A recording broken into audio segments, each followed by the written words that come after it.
Fatimatu Njai has been voting since Mauritania's first ever election in 1961. She says it's still her best shot at improving her life.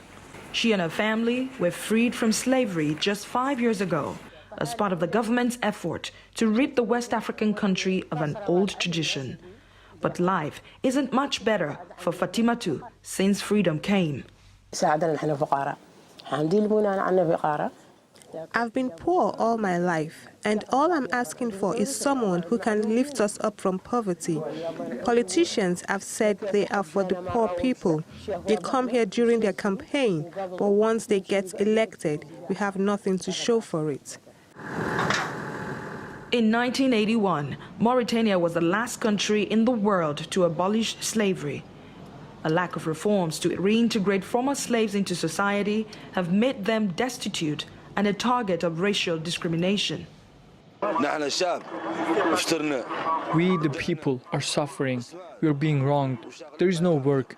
People employ you for a miserable salary, barely $2 a day.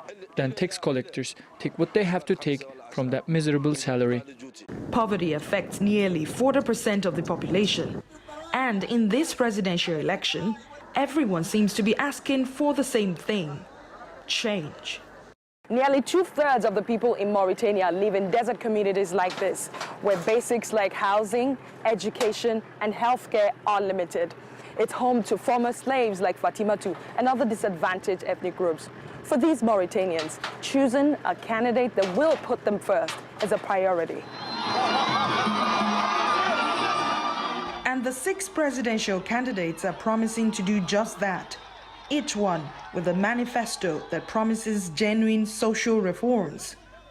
We are moving towards hope. It's time for hope. It's time to break from misery, from destitution. It's time to stop the division of Mauritanians. It's time to break from racial discrimination. Time to break from administrative mismanagement, the looting of our health, security mismanagement, and judiciary mismanagement.